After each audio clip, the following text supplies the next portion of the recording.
দেশের আবহাওয়া, শিক্ষা কার্যক্রম, কৃষিপ্রধান দেশ হিসেবে কৃষকদের অবসরকাল সহ আরও অনেক বিষয় ও শ্রেণীপেশার মানুষের কথা বিবেচনায় রেখে জাতীয় নির্বাচনের সময়কাল নির্ধারণ করা হয়ে থাকে। বছরের কোনো সময়ে নির্বাচন করলে ভোটারদের অবাধ ও স্বতঃস্ফূর্ত উপস্থিতি থাকতে পারে, সেটিও মাথায় রাখা হয়। সব মিলিয়ে ডিসেম্বর-জানুয়ারি মাসকেই জাতীয় নির্বাচনের উপযুক্ত সময় বলে মনে করছেন সংশ্লিষ্টরা। নির্বাচন কমিশনও ইসি সাধারণত ডিসেম্বর-জানুয়ারিকে উপযুক্ত সময় বিবেচনা করে তফসিল ঘোষণা করে থাকে। অবশ্য বছরের অন্য সময়েও নির্বাচন অনুষ্ঠানের রেকর্ড রয়েছে। প্রসঙ্গত, সংবিধান অনুযায়ী সংসদ ভেঙে যাওয়ার পরবর্তী ৯-০ দিনের মধ্যে জাতীয় নির্বাচন অনুষ্ঠানের বাধ্যবাধকতাও থাকে। বিশেষজ্ঞরা বলছেন, ছাত্র জনতার অভ্যুত্থানে গত ৫ আগস্ট শেখ হাসিনা সরকার পতনের পর গঠিত অন্তর্বর্তীকালীন সরকারের ক্ষেত্রে সংবিধানের এই বাধ্যবাধকতার বিষয়টি এখন আর গণ্য নয়। আবহাওয়া অফিসের তথ্যমতে মার্চ-এপ্রিল-মে মাস হচ্ছে প্রাক মৌসুম। এই সময়টাতে দেশে বজ্রপাত, ঝড়ের প্রবণতা বেড়ে যায়। এরপর জুন-জুলাই-আগস্ট-সেপ্টেম্বরে বৃষ্টির প্রবণতা বেড়ে যায়। তাছাড়া এ সময় দেশের অনেক অঞ্চল বন্যায় তলিয়ে যেতে দেখা যায়। আবহাওয়ার বিষয়টি বিবেচনায় রেখে এদেশে ফসল উৎপাদন হয়ে থাকে। সাধারণত নভেম্বর-ডিসেম্বর মাসে ধান কাটার কাজ শেষ হয়ে কৃষিকাজে সম্পৃক্ত জনগোষ্ঠী কিছুদিনের অবসর পা। যেহেতু এটি কৃষিপ্রধান দেশ এবং জাতীয় নির্বাচনে ভোটার উপস্থিতির একটা বিষয় থাকে, তাই ডিসেম্বর-জানুয়ারিকে নির্বাচনের উপযুক্ত সময় বলে মনে করা হয়। এছাড়া দেশের শিক্ষাবর্ষ জানুয়ারি থেকে ডিসেম্বর পর্যন্ত।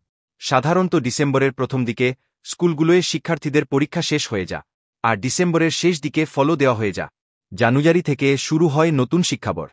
তাই ডিসেম্বর বা জানুয়ারি মাসে জাতীয় নির্বাচন করলে রিটার্নিং কর্মকর্তা হিসেবে শিক্ষকদের পাওয়া সহজ হয়ে যায়।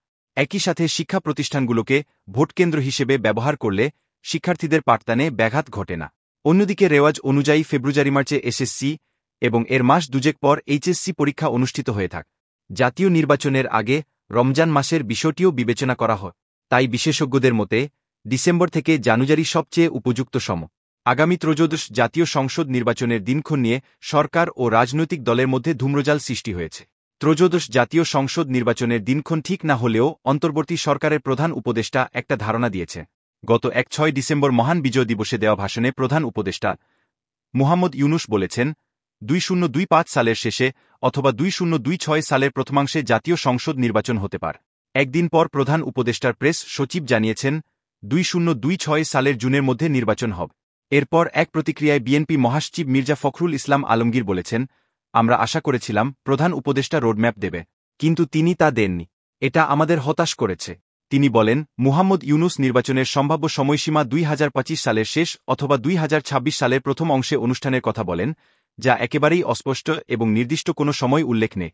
অথচ তার প্রেস সচিব বলেন যে ২০২৬ সালের জুন মাসের মধ্যে নির্বাচন অনুষ্ঠিত হবে, যা পরস্পর বিরোধী। নির্বাচন বিশ্লেষকদের মতে জাতীয় নির্বাচনের সময় নির্ধারণের ক্ষেত্রে সরকার ও কমিশনকে অনেকগুলো জাতীয় ইস্যু বিবেচনায় রাখতে হয়। দেশের শিক্ষাবর্ষ জানুয়ারি থেকে ডিসেম্বর, ফলে ফেব্রুয়ারি থেকে জুন পর্যন্ত শিক্ষার্থীদের জন্য গুরুত্বপূর্ণ সময়। তাছাড়া দুটি পাবলিক পরীক্ষাও এ সময়কালে নেওয়ার রেওয়াজ বহু পুরনো।